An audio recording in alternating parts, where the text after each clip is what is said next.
unless you would treatment plan for someone that's like your daughter, then that's how you should be approaching. And it's an easy way to approach everyone.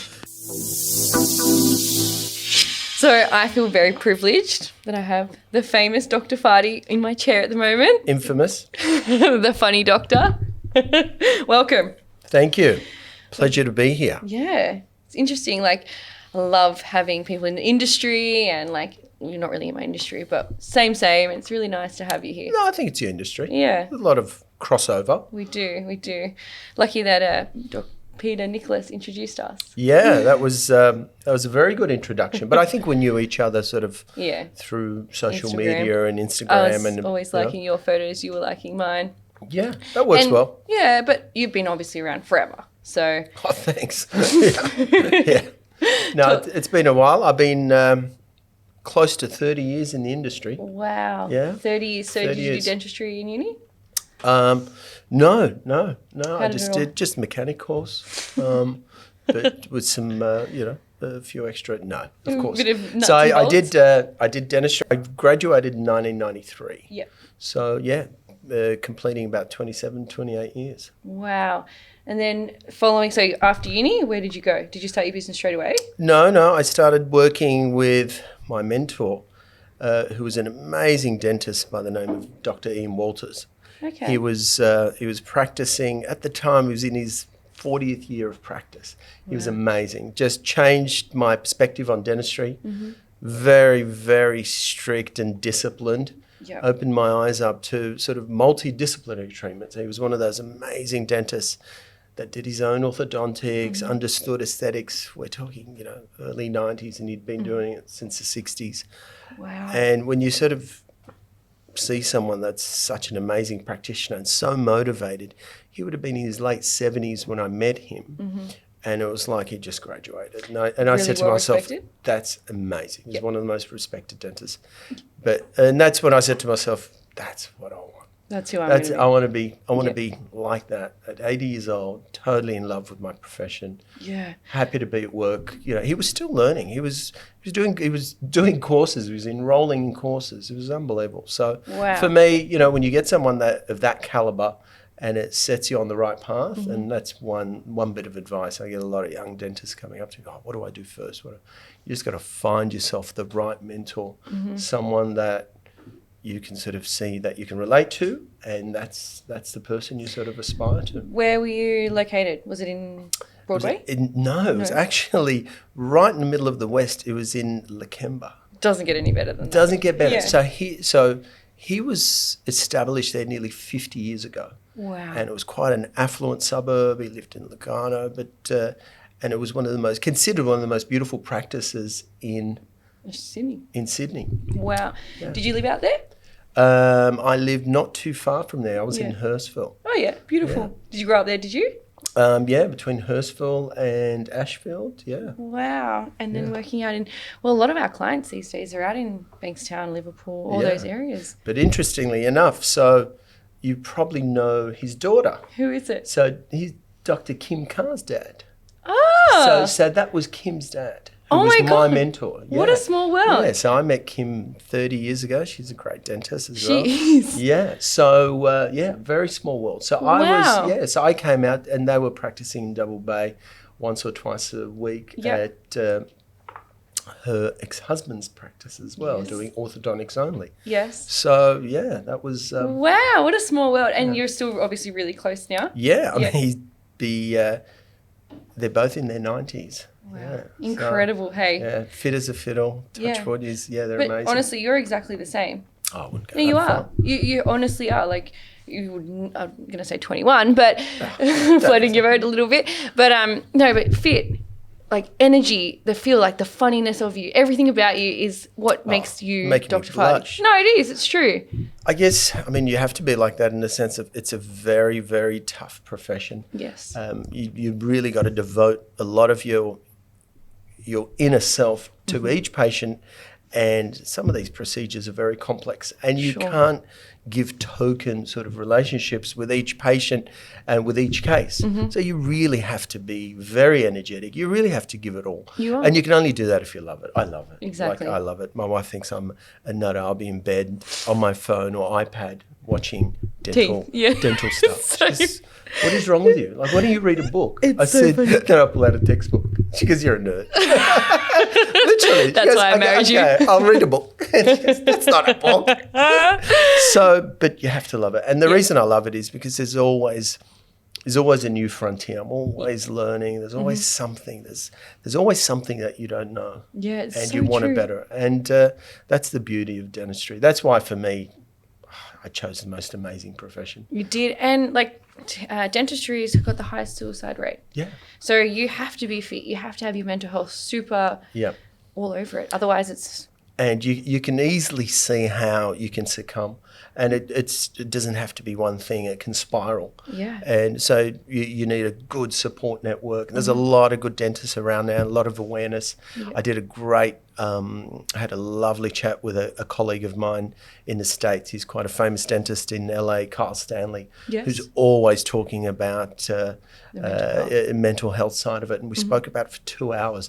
And he's a big mentor for young graduates. He's a fairly young dentist himself. But again, it was one of those, unspoken things a few years ago. Now it's really important, and it's good to check in on each other. And as dentists, we're quite insular, and there's a lot of reasons for it. I mean, we're working alone. It's a very stressful environment. Yeah. You've got patients that are coming in pain. Everybody hates you. You're too expensive. Like, if you don't have a strong personality, of course, you can easily get a little bit depressed. Sure. How was your day? Oh, only 12 people hated me today. Yeah. The other 2 are really impressed. And only 8 people weren't scared of me that came in today. Like, everyone's scared of the dentist, especially being in teeth whitening. I hear it all the time. Yeah. You guys are scary. And I'm like, they're actually not scary. They're there for the best thing ever. Yeah. It's because you're always doing procedures. You're either getting someone out of pain. I mean, besides, the planning and the complex, you're either getting someone out of pain or someone's come to see you for a certain reason or been traumatized by a previous dentist. So you're stuck between a rock and a hard place. So you're already 5 steps behind. Yeah. It's different when they go to the plastic surgeon, right? So I think it's pretty similar when they go to the plastic surgeon. Oh, look, they don't. I think it's it's certainly, you don't go to the plastic surgeon, I guess with an emergency, breast augmentation. I mean, unless you have a complication. Yep. So a lot of people, they're testing you, they're in pain, and if you get it right, then you might have the chance to see them again and correct the rest of their mouth. But every case, unless you're literally doing consultations only for aesthetic work, they're in no pain, but they want to improve their smile. But that's not always the case. And what do you find yourself doing mostly? Is it aesthetic work? It's a combination because I love doing multidisciplinary. So for me, everything will be aesthetic. If I do a filling that's a little chip, for me, it has to be aesthetic. so it could be anything from orthodontics, aligning, combination of orthodontics and veneers. I do a lot of implant rehab. We've got a beautiful facility, general anaesthetic facility. So these are for patients that we call terminal dentition. So they've either got no teeth or they've got extensive gum disease and decay, and they're beyond any help. So these teeth have to be extracted. We place implants and we can give them immediate teeth within a couple of days. Wow. Now, that's an amazing procedure. Yeah, and that would be like a dream come true for anyone. Is. That for me is probably one of the most dramatic things that we do. Yeah. And, we tape a lot of these procedures and we hand them the mirror and changes their life. Well, tears every time. Everyone's crying. We're crying. Yeah. I'm crying. Yeah. Nurses crying. Everyone's crying. We're just handing the tissue around. Oh my God! And every case you could do. We've done hundreds of these cases, and everyone's special. So that's why you get up every day. Yeah. You have a 10-hour day, and you think, oh, I'm knackered, but then you have so another worth it day. At the end of, it's all worth it. It is. You start again, but it is tough. It's true, but making someone smile is like the best thing ever, and passion. When you have passion with it, it's 3 times better. Don't you think? And our before and afters, you look at them and you think, God, they've had so much work. And all you did was you gave them a beautiful smile in the correct plane. You've opened their bar. You've got the teeth at the right angle. Yep. They're not overclosed. And that's all you did. And you look at them and you look at the eyes. They're totally different. And you think, no, they must have had some complex plastic surgery by an amazing surgeon that's so subtle. All I did was their teeth. Wow. So, which is really good. And for me, that's a big compliment. It's all 3D now, isn't it? A lot of digital planning, yes, 3D, and a lot of digital dentistry has changed the way we work. Everything is so perfect, so precise. And one of the most beautiful things, I don't know what you've seen on some of our social media, we do a lot of what we call natural looking teeth. You do? Yeah. And the way you can achieve natural looking teeth is we copy nature. So you're able to scan beautiful people's teeth, and using milling technology, we can copy and paste, and then we can overlay it with the right sort of framework onto your existing teeth. So instead of having to get someone to recreate nature, you use nature and you use digital technology, copy and paste. And then the milling machine can replicate even a little imperfection. So we've done cases where actually the mother had beautiful teeth. Sure. And the daughter needed veneers, and her teeth weren't great. We copied the mother's teeth onto the daughter, and it was amazing. And because genetically they're matched, it was easy. Same structure, the proportions were perfect. It was a no-brainer. Wow. And then the machine was able to mill the mothers, and we took a photo of, I want to send you this photo of both of them side by side. All you could see was the teeth at an angle. You couldn't tell who was the mother, which was what we call the smile donor, which was the actual veneer. How incredible. Prior to the 3D printers coming out, was it you guys just printing them out yourself? How was it working? Well, 3D printing is good for models. Yeah. The technology is not really in the printing, it's more in the milling. Sure. So when we said, so milling and printing is two separate things. Printing is great if you want to create a model. It's not excessively accurate. Milling is where you actually mill a ceramic. So you're actually creating the crown, you're creating the veneer, and then it's stained and laid, and then it fits onto the teeth. So there's milling, there's printing, but again, it's all digital dentistry. Yeah. The beautiful thing about that is you could... there's always a model, a digital model of your teeth in the cloud. So if you've had straightening, and this is really important, and we used to lose models, and it's like, oh, my teeth have moved, but I can't find the model. It doesn't happen anymore. Because it stays there. There's always a digital model of your teeth. We can hit a button, we print it. You've got a retainer anywhere around the world. Easy. Or we give our patients the models. Hey, if you need a retainer, if they've had orthodontics, pop in. Takes 5 minutes. See you later. So, there's a lot of that. And one of the biggest issues, orthodontics, most cases are relapse cases where there's no retention or the retainers come off, and everyone's spent a fortune while in their teens and have to get it redone. So now that doesn't happen. So there's all these nice things. There's a lot of AI in dentistry at the moment. I work with a French company that are the world leaders in AI in dentistry. So what the AI does, we use it a lot in orthodontics, where it's able to track and monitor. So there's special app and software where you use your iPhone. So when you're doing something like Invisalign or aligners, every week you don't have to come in, but the AI tracks how well you're going and communicates with the patient to go on to the next aligner. So this company, Dental Monitoring, that's invested hundreds of millions of dollars in this technology, you could see a lot of patients from the convenience of your laptop monitoring, keeping an eye. If there's issues, notifications are sent, patient comes back. And what we found, and there's a lot of studies confirming it now, that these cases are finishing 30-40% quicker. Wow. So imagine you coming in every 5 days so I can check your teeth. Yeah. As opposed to saying, here, I'll see you in 8 weeks. And I'll monitor. And then I'll see you in 8 weeks, and then you don't know what happens. You come back and you think, oh, that didn't look that good. Now, did this go wrong at week 1? Yeah. Or did it go wrong at week 6? You don't know, You don't right? even know. You don't know. So whereas if it's being monitored, AI is checking it and so forth, and that's some of the technology. AI can be used for many things in terms of monitoring hygiene, picking up diagnostic, sort of as a diagnostic tool. Yeah. Instantly can pick up now 100 conditions instantly just from a photo. It's crazy what's happening with technology at the moment, isn't it? And it's all about diagnostics and tools. I mean, the more, especially now with COVID, we were doing a lot of virtual consults. Sure. We were using a lot of this technology just to try and sort of, engage with the patients and keep the lines of communication and making sure there was no issues with certain patients if there was emergencies and so forth. So over the 30 years that you've been in dentistry, obviously so much has changed. and so much is growing in technology. I was talking to a friend the other day. She's a lawyer, and she was saying, like, Hallie, it's scary what's happening to the world because everything's becoming robotic.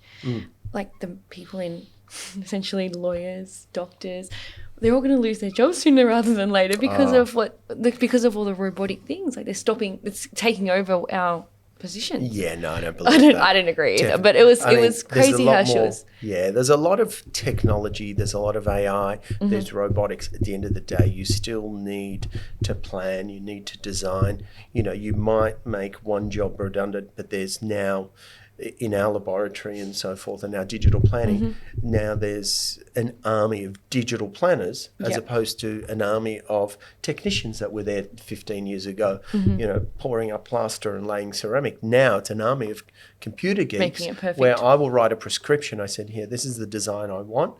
They know how to do the software way better than I do, but I write the prescription, they send it back to me. No, I want you to move this. So it's a digital planning center as opposed to previously they would wax it up and send it to you, then you got to scratch it back and send it back. So like you said, one job's gone, another one's created, and that's how it is. And obviously there's like porcelain and then there's composite. Do you do a lot of composite? I don't do a lot of composite. I tend to do composite, you know, in single teeth and so forth. I've started to do a little bit more now that using digital. I'm a big fan of porcelain and ceramic because of longevity. Sure. And usually composite, I like to use it in individual teeth. If someone's fractured, I like to build it up in layers and just and build, as opposed to use a lot of resin for bonding. But we certainly have the same techniques. But I always do feel that I tell my patients bonding is more of a temporary situation. As long as they're aware of that and it's a stepping stone towards a ceramic, not an issue at all. Yeah.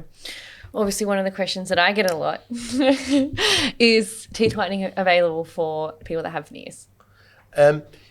Technically, no, but I've seen some documented cases where but you would have to do it at the dental surgery because they were using much higher dosages. And I've seen some cases where they've actually bleached very old ceramic veneers and got a result. Yeah. And I've got a couple of colleagues in the States that have showed me some amazing cases. I guess if you've got nothing, I mean, if you wanted to have a go, you've got nothing to lose with that.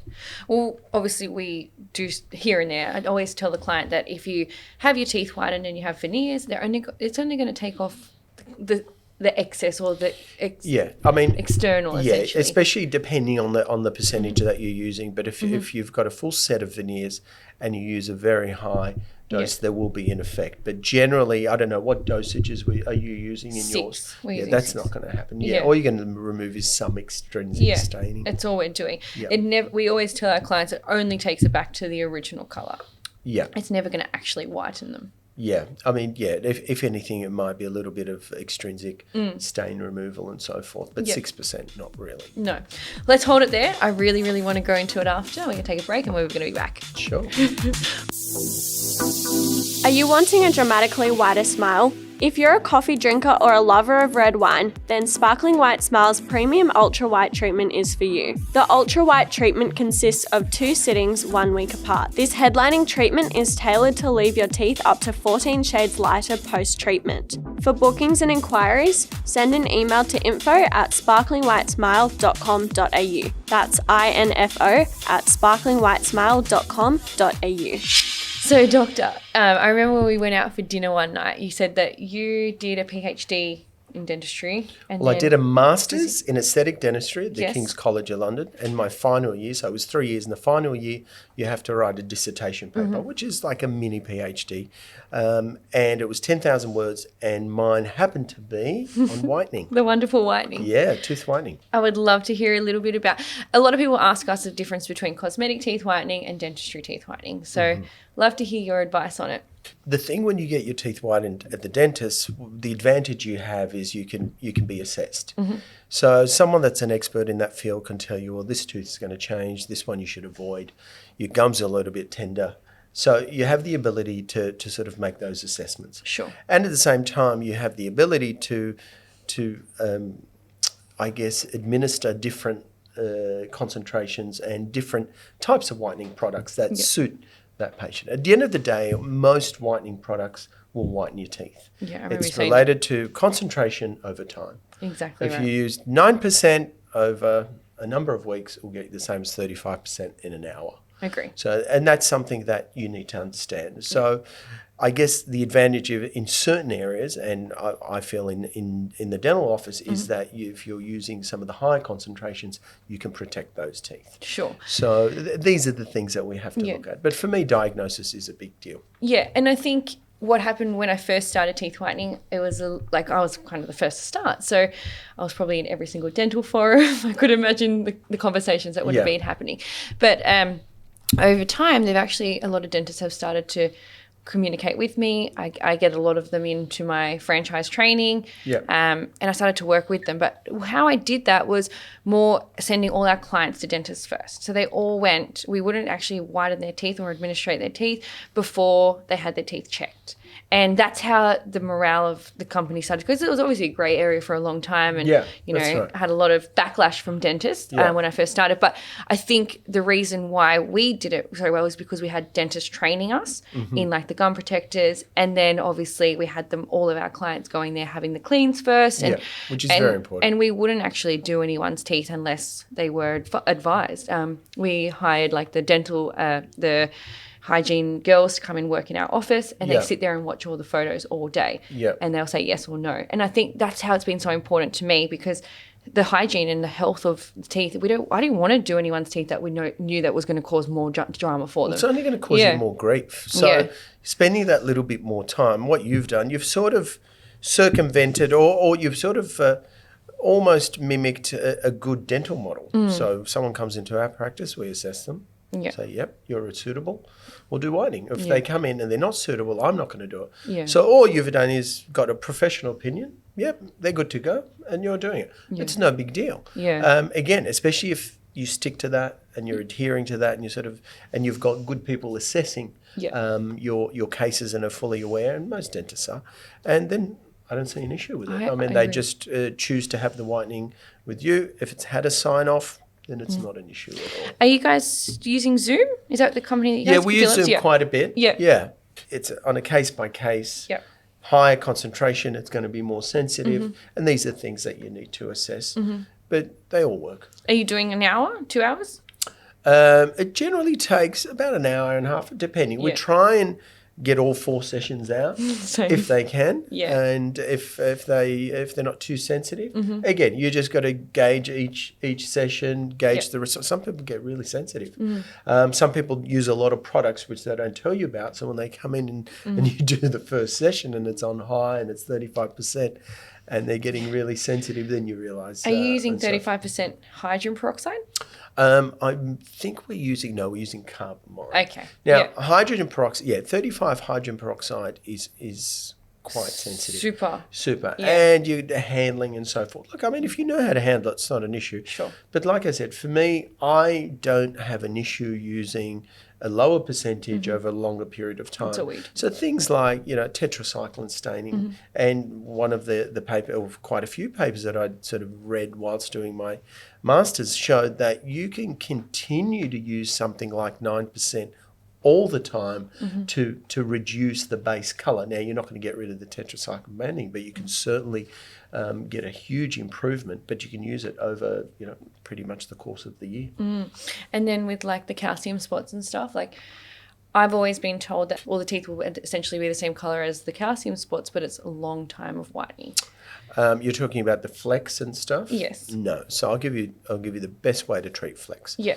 I've got some beautiful cases I can send you. Flex, I will do the whitening first, and then you will have the fluorosis really show up. Yes, because what you need to do, the best way is microdermabrasion with an icon, an infiltrant. So you do your whitening, and then you will use this product where you actually microabrade the fluorosis areas and then infiltrate with the resin, and you will see the most amazing results. The resin infiltrates after repeated etch applications under rubber dam, and then you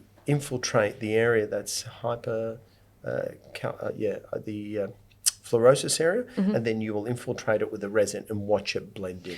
So that's perfect. So what we could do is we could whiten their teeth and then send them off to you guys. That's the best way to do it. Easy. Because a lot of the time, clients come all the time and they have calcium spots.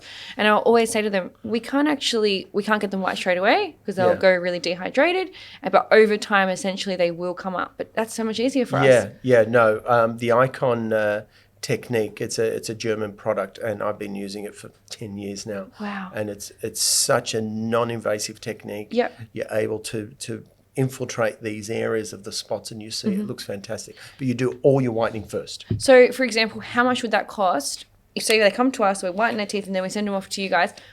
Depending on how many, but generally people have got, the front 6 teeth that have got fluorosis. Something like that will probably cost about $900. Oh, that's so much cheaper. But it looks amazing. Yeah, and it's cheaper for them because come back for that many teeth whitening sessions. Well, one of the things I used to do, some of those, we used to actually grind them out and fill them with a filling material. Sure. Which after 3-4 years, you've got to redo and polish. Yep. Now here, there's no drilling at all. All you're using is, you're polishing the teeth, you're using a phosphoric etch, sealing it, re-etching, sealing, doing it about 3-4 times, and then getting a resin infiltration. Wow. I'll send you some cases. Yeah, it's please. unbelievable. And it just blends in and it looks amazing. Oh my God, that's going on our blog tomorrow because all these times you're always trying to help the clients and it's like, I only can do it for 1 million times of teeth whitening and hope for the best. If they there's a solution that we can do. Yeah, the infiltration with Icon is amazing. Oh, amazing. Thank you for that. You're welcome. Can you come and sit here every week with me? Every week. So obviously you've just opened up a new, I call it salon, but you're calling it surgery or clinic. Yeah, it's a clinic. It's so beautiful. Salon's at the back. Yeah, salon's in the back. And then bars very at the excited about it. Yes, and congratulations. Thank you. We're looking to open in a couple of weeks. Wow. So it's called FY Smile. Beautiful. So the FY is my initials in case you couldn't work that out. Never would have guessed. I thought I'd go subtle. Big F, big Y. And we're very excited. It's where I want to be in my career at the moment. Yes. And guys, it's in Double Bay. Double Bay, Street, next to the Intercontinental. Yeah, we do stay and drill packages. That's perfect. Yes. Stay and drill. Drill and stay, whichever, depending whatever on the appointment. And so it's a really great spot, beautiful space. It's exactly what I want to do at the moment. We're doing a lot of, it's not only aesthetic work, it's about a patient experience. Sure. And it's what we call slow dentistry. Yep. Everything's calm and none of this rush, lots of time, lots of planning, beautiful space in terms of photography. And I'm a big fan of documentation, as you know. You are. I've sent you some cases to look I at. love it. But it's where I want to be for the next 20 years, I guess. Do you think that's where you're going to stay forever? Yeah, I think so. Yeah, that's the last I think so. And it's a great spot. The space is designed around the type of work that I want to do. So, you were telling me when we were on our break that it's about the hygiene as well, the hygiene clinic that you're going to have. Yeah, the hygiene, the oral wellness program is amazing in terms of, and that's something that we'll launch and we'll talk a little bit about. But this whole new way of cleaning and treating hygiene. It's called the guided biofilm therapy. So it's a Swiss program by a very famous periodontist. And it's a whole sort of, I won't bore you with the detail, but it's a totally new way of cleaning and sort of approaching oral hygiene. So, people think of that horrible sonic scaler when you clean and that you still feel like you're going to be pelt off the chair. There's none of that. Most of it is using gentle air powder and special disinfectants using indicators to see exactly where the plaque levels are. Yep. And again, the whole wellness program, we're using AI monitoring to check how the gums are and get you in when you need to. It's going to be pretty amazing, but we're going to launch that at the time because hygiene is the key. You can do the most amazing dentistry. Sure. Big deal if your patients aren't maintaining it. Yeah. So a good hygiene program makes you look even better as a dentist anyway. Well, 100%.